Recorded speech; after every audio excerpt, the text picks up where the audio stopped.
Historia de un caracol. La mar soñaba brazos espirales, peces alados para tocar el cielo. Haría entonces un poema, alquimia de azules verdes y espuma fugaz sobre la arena tibia.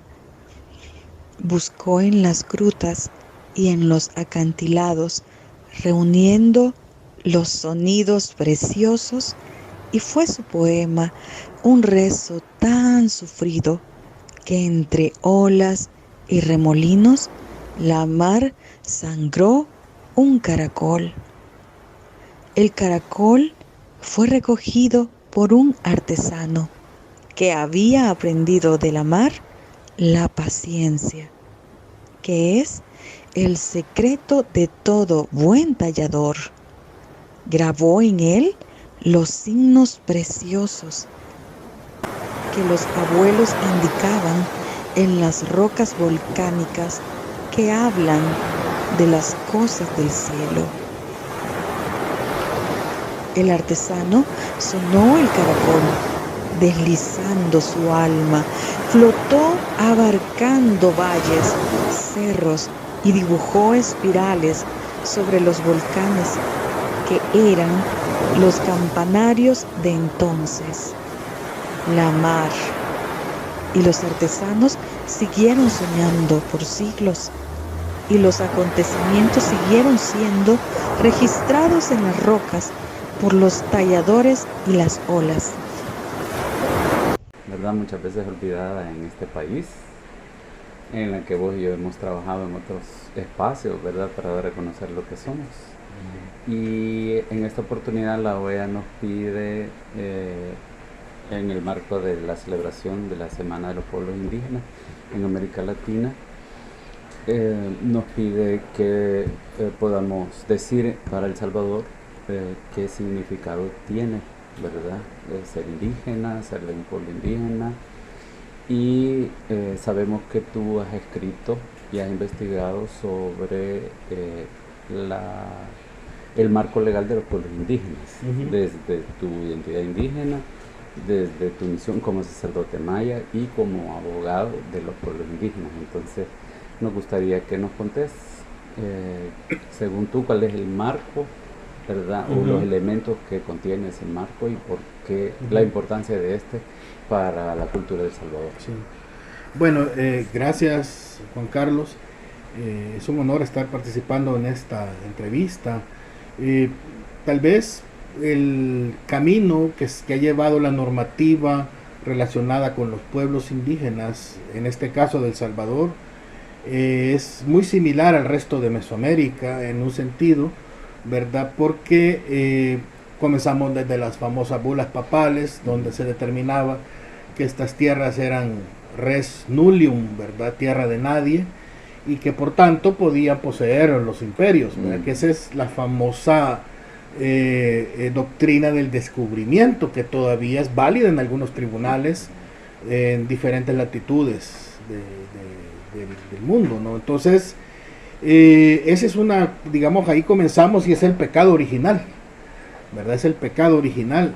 Por eso es que todavía el tema de la doctrina del descubrimiento es punto primordial a veces en los foros, como el foro permanente para las cuestiones indígenas. Luego venimos con otras, digamos, disposiciones coloniales, las reales cédulas, las leyes de Indias. Es un camino un tanto largo, ¿verdad? Que es bastante largo para mencionarlo, pero que habían algunas disposiciones que eran protectoras para los indígenas, otras que eran evidentemente discriminativas, ¿verdad? Acordémonos que el indígena pasó a ser vasallo de la corona española y por tanto tenía ciertos derechos, al menos en el papel, ¿verdad? La realidad era otra cosa, porque sabemos que durante la colonia y después de la colonia, en Mesoamérica hubieron varios levantamientos. En El Salvador también. Siempre menciono a la autora Virginia Tilley, que en su libro Seeing Indians menciona cerca de 43 levantamientos de los indígenas durante y después de la colonia en El Salvador. Entonces, Un tema central desde luego es el tema de las tierras ejidales, que en 1880 fueron abolidas de alguna manera por Ministerio de Ley, y que esto significa lo que a mi manera de ver es la estocada al corazón de los pueblos indígenas, porque entonces los indígenas pasan a ser realmente, sí, a proletarizarse, como diría el padre de Segundo Montes, ¿verdad? A estar sin tierra, emplearse nada más, y eso ya genera una situación bastante precaria a todos los niveles para los pueblos indígenas. Luego, consecuencia de este proceso de la extinción de las tierras ejidales y comunales, va generando una crisis que, bueno, revienta en el levantamiento de 1932 y el subsecuente genocidio, que es un parteaguas para el país. Sí. Y luego viene, digamos, otra etapa de una especie de ser y no ser, ¿verdad? Que los pueblos indígenas por protección se invisibilizan, pero también el Estado cuando conviene los invoca y cuando no los menciona, ¿verdad? Sí, los excluye. Entonces hemos caminado entre ese conocer y desconocer. Estábamos viendo que hoy se cumplen, no sé si 45 años del evento de Miss Universo aquí en el país, en el 1975, y el escenario era una pirámide indígena, sí, ¿verdad? Entonces es curioso, ¿verdad?, que siempre recurrimos a los elementos indígenas cuando conviene. Entonces, el punto de inflexión en esto ha sido definitivamente el hecho de que finalmente en los últimos años, estoy hablando a partir de 2007 más o menos, El Salvador vota a favor de la Declaración de la ONU sobre Derechos de los Pueblos Indígenas. Luego El Salvador en 2009, 2010 dice que somos un país multicultural y pluriétnico, y en 2014 la Asamblea Legislativa ratifica la reforma donde se reconocen a los pueblos indígenas en el inciso segundo del artículo 63, que dice: El Salvador reconoce a los pueblos indígenas y promoverá políticas para desarrollar su cosmovisión, conocimientos, etcétera, etcétera. Entonces, esa es, digamos, un poco la base legal de varios otros cuerpos normativos que se han estado desarrollando. Por ejemplo, la Ley de Cultura, que contiene un capítulo específico en los derechos culturales de los pueblos indígenas. La Ley de Protección y Fomento de la Actividad Artesanal, que tiene un énfasis en los pueblos indígenas. Otras normativas, también unas normativas de carácter local, que son las ordenanzas de derechos indígenas, que están en 8 municipios del país, tanto en la zona occidental como en la zona oriental.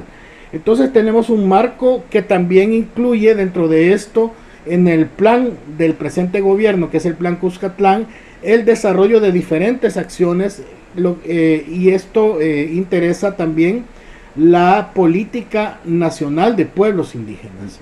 Entonces tenemos, pues, yo diría que hay un caminar del Estado salvadoreño que no se va a detener. Quiero ser optimista en esto, que no se va a detener. Los indígenas han estado acompañando, los pueblos indígenas han estado acompañando este caminar, y el Estado, pienso que ya no va a bascular entre la negación, ¿verdad?, sino más bien hacia el reconocimiento y ir implementando algunas acciones también que son de carácter obviamente positivas para desarrollar los derechos de los pueblos indígenas. Y en tu opinión, como abogado, ¿qué serían como los pasos que hay que dar para que, por ejemplo, en la cultura del Salvador se pueda visibilizar, ¿verdad?, toda la riqueza y la herencia de las cuales somos depositarios? Bueno, esto me lleva a un elemento histórico, ahora que estamos, digamos, hablando del bicentenario de que nacimos como república. Los salvadoreños nacimos haciendo una, digamos, acopio de lo que dijo Mariátegui respecto al Perú.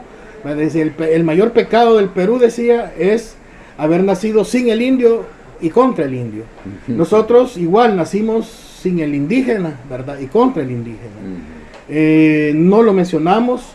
De cerca de 19 constituciones que hemos tenido, incluyendo las federales, solo una menciona a los indígenas y lo menciona como indios, la de 1921, que dice en el artículo 160 y algo, por ahí 168, que dice: los indios recibirán instrucción necesaria para las actividades industriales y agrícolas, nada más. Y esa constitución duró 5 meses, imagínate. Luego saltamos hasta la constitución de 83, que fue reformada en este aspecto en 2014. Imagínate todo el tiempo que ha pasado, casi 100 años, sí, ¿verdad? Entre una mención y otra, 19 constituciones. Entonces eso te da la medida de cómo a nivel legal han sido invisibilizados los pueblos indígenas, pero que ahora ya está un proceso en curso y que se piensa desarrollar. Muchas gracias, Gustavo, bueno, Gustavo, por ese conocimiento que tenés y por las luchas. Bueno. Pero hoy, esta noche, hace tiempo que solo las olas narran los malos tiempos del pueblo, que sabía de las cosas del cielo. Hace tanto tiempo que murió el último tallador. Sin embargo, esta noche, un hombre subió al cerro armado de un caracol. Haría entonces la señal de la rebelión, la sangre de la mar y del hombre unidas, el lamento de un enorme molusco, ascendiendo y desollándose por la terrible navaja de la noche obsidiana. Las olas guardan con signos y sonidos preciosos esta historia. Alberto Cruz, nos da mucho gusto de poder compartir contigo y que tú puedas compartir en esta semana de celebración de los pueblos indígenas que promueve la OEA, sobre tu acercamiento a la vida de los pueblos indígenas a través de la lengua náhuatl.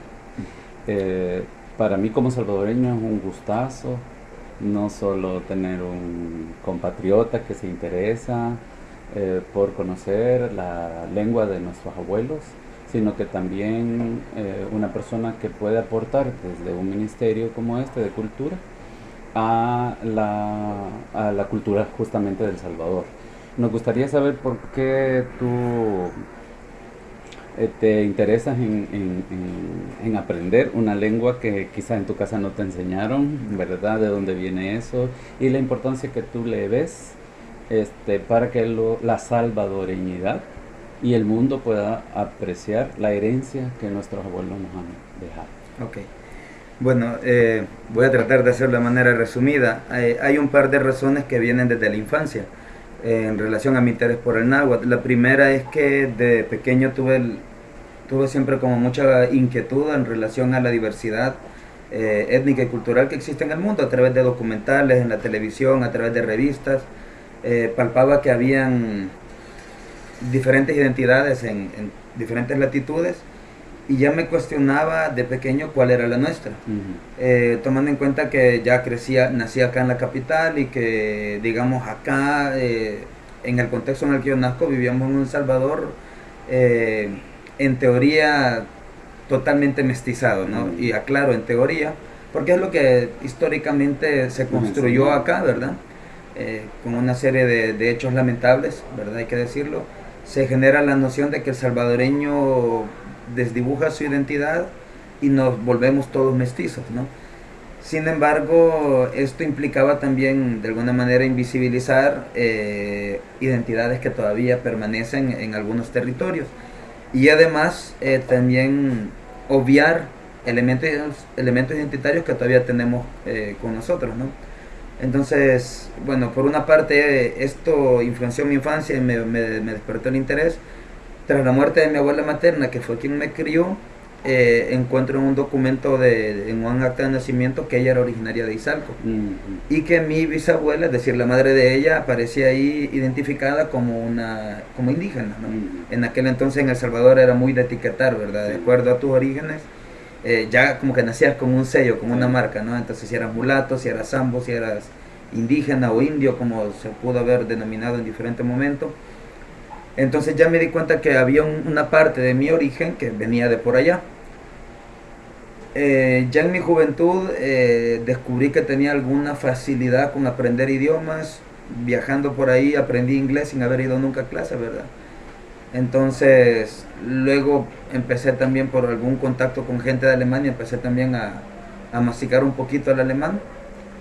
Y entonces ya me empecé a cuestionar de cómo yo estaba buscando, mirando hacia afuera, aprendiendo cosas de afuera, y por qué no buscaba algo propio.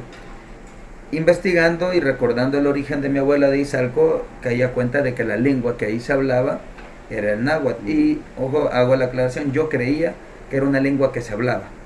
Y sin embargo soy de ese tipo de personas que se mete a aprender una lengua para no hablarla con nadie. Empecé a hurgar y en el internet afortunadamente encontramos cosas buenas y buscamos bien. Encontré un material que publicara un lingüista inglés, una cosa paradójica, que la lengua de mis abuelos me la enseñó inicialmente un extranjero. Luego encontré otros textos de un lingüista alemán y otros textos de otro lingüista estadounidense. Y desde la parte teórica, desde lo gramatical y desde este tipo digamos, de áreas del conocimiento que se han ido desarrollando, me fui acercando a la lengua. La gran sorpresa fue cuando encontré unos videos en YouTube donde se hablaba de hablantes acá en El Salvador, de hablantes nativos del náhuatl, y fue mi primera experiencia auditiva y yo quedé maravillado porque hasta ese momento lo mío era nada más a través de papel, ¿verdad? De letras. Y había una necesidad imperante de ir a las comunidades y buscar a estas personas que se encontraban en los videos. Y afortunadamente las encontramos. Y ese primer encuentro marcó un camino largo que todavía se sigue recorriendo. Nancy Paula López, que en paz descanse, ella fue quien me abrió la puerta al náhuatl, ¿verdad? Fue mi primer maestra, fue la primera en recibirme, la que me da la bienvenida y me la dio en náhuatl. Recuerdo la primera plática donde yo saqué lo mejor que tenía de mí con mi poco conocimiento del náhuatl, y a la vuelta de un minuto yo caí a cuenta que estaba apenas empezando, ¿verdad? Porque Paula empezó a hablar con la total fluidez que le caracterizaba y me dejó tirado, ¿verdad? No sostuve la plática, pero ya había un interés, había abierto ya esa puerta, y a partir de ahí empezaron una serie de visitas constantes, un acercamiento, un descubrimiento de la comunidad de nativohablantes en la comunidad. Hubieron también algunos rechazos porque hay que reconocer a la gente en las comunidades indígenas. Mucha gente se acercó y se aprovechó de diferentes formas, ¿no? Incluso gente que decía ser indígena también. A veces ha pasado esto acá, lamentablemente. Y sin embargo, de a poco supimos ganarnos la confianza de la gente, un trabajo un poco complicado porque vamos también a reconocer que nuestros abuelos, pues por diferentes razones históricas, como hemos dicho, mantenían un recelo, ¿no? Porque habían sido sujetos de una serie de atropellos, podemos hablar desde un genocidio, una persecución lingüística, y luego también una autonegación, ¿no? Y un rechazo hasta de sus mismos familiares a veces, que les veían de menos o les discriminaban por vestir su refajo, las abuelas por ejemplo, o por comunicarse en su lengua. Entonces era natural que hubiese cierta resistencia. Sin embargo, yo creo que con el tiempo la gente fue notando que no había un interés de ningún tipo, como no fuera el de poder redescubrirme ahí, ¿no? Y de reencontrar, digamos, tener esa conexión con la raíz. Paralelo a esto y en un esfuerzo colectivo con otros amigos empezamos, ya no era solamente un proceso de aprender una lengua más, ¿verdad? Sino que el ir interiorizando la lengua y el ir desarrollando este proceso lingüístico a la par de la amistad y del acercamiento con los adultos mayores, con los abuelos y las abuelas ahí en las comunidades. Eso nos movió también a desarrollar una especie de activismo lingüístico también, y de querer poner en perspectiva la lengua y a sus hablantes. Y también además de diferentes esfuerzos con las limitantes que se tenían en su momento, pero desde diferentes posibilidades empezar a hacer gestiones, ¿no? Para de alguna manera poder retribuirles a los abuelos y las abuelas de diferentes acciones, ¿no? De repente organizábamos una jornada médica, de repente teníamos alguna campaña oftalmológica y les podíamos regalar anteojos a los abuelos.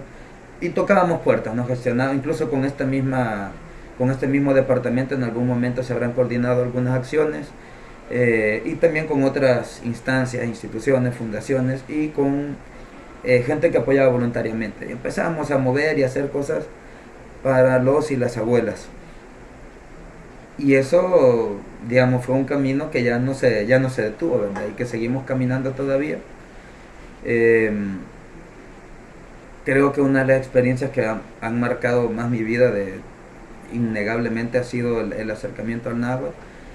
Ya como a los 17 años de haber muerto mi abuela, que yo ya estaba metido en esto, de repente me vine a enterar que mi abuela habló la lengua. Y yo dije, ¿por qué nunca me la enseñó? Bueno, razones tenía ella, ¿no? Como hablamos de razones históricas del por qué esconder algunos elementos identitarios, lamentablemente, ¿no? Pero afortunadamente pues hemos ido dando cuenta de que todavía persisten estas manifestaciones, estos saberes, la lengua misma como tal. Y el día de ayer cumplía 2 años de haber partido uno de los abuelos que también fuera uno de mis más grandes amigos y maestros, el Taxi Francisco Ramírez de Santo Domingo de Guzmán. Él decía, platicando conmigo y con otros amigos, todos jóvenes, ¿no? El abuelo se llenaba mucho de alegría cuando veía, él decía que el náhuatl estaba floreciendo en gargantas jóvenes. Y él hacía una comparación y nos lo decía en náhuatl, ¿no? De que el náhuatl era como una flor que se había ido cerrando, pero que había venido un viento en náhuatl se dice hecat, ¿verdad? A nosotros en la comunidad nos conocen como los sunehecat, ¿verdad? Decía que había venido un viento loco que había hecho que la flor se volviera a abrir, y que ese viento se iba llevando las semillas de la flor y que la flor estaba germinando en otros lados, como por ejemplo allá en la capital, decía él. Entonces, escuchar esas palabras de parte de un sabio, de un gran maestro como lo era él, para nosotros más que una alegría era un compromiso, ¿verdad? Un compromiso que desde diferentes formas seguimos asumiendo, ¿verdad? Entonces, y por ahí más o menos ha sido el camino que hemos ido siguiendo con la lengua. Y vos como salvadoreño y en este proceso de la herencia de tu abuela y de estos abuelos que te han acompañado para descubrirte, ¿verdad? En esta nueva manera de expresarte y comunicarte desde tu ser indígena que muchas veces ha sido negado en nuestro país. ¿Qué podrías decirnos sobre la importancia de esa herencia? ¿Para qué nos sirve? ¿Nos sirve solo para aprender como el inglés y el trabajo? ¿O para qué nos sirve? De hecho, igual, en estos casi 12 años que llevo caminando con la lengua a la par o con la lengua en el interior, ha sido, de estos 12 años llevo 4 o 5 años ya tratando de enseñarla, ¿no? Ya cuando uno ya llega a cierto nivel de interiorización, lo primero que aparece es la necesidad de compartirla, ¿no? Sí. Y empezamos a hacer algunos ejercicios de enseñanza de la lengua en algunas universidades y en algunos espacios culturales y demás. En su mayoría de veces era un esfuerzo de honor, pero por la necesidad de compartir aquello que habíamos ido aprendiendo de la mano de los abuelos. Y en ese camino nunca faltó gente que te cuestionara y dijera, ¿por qué estás invirtiendo tiempo y esfuerzo en aprender una lengua que no te va a servir de nada? Mucha gente me lo ha dicho y todavía lo sigo escuchando, lo sigo leyendo por ahí. Sin embargo, gracias a los diferentes esfuerzos que se han ido generando desde diferentes actores, yo creo que de a poco la cosa va cambiando y se va comprendiendo que la identidad sirve precisamente para eso, para entender quiénes somos, para identificarnos y para diferenciarnos también del resto, ¿no?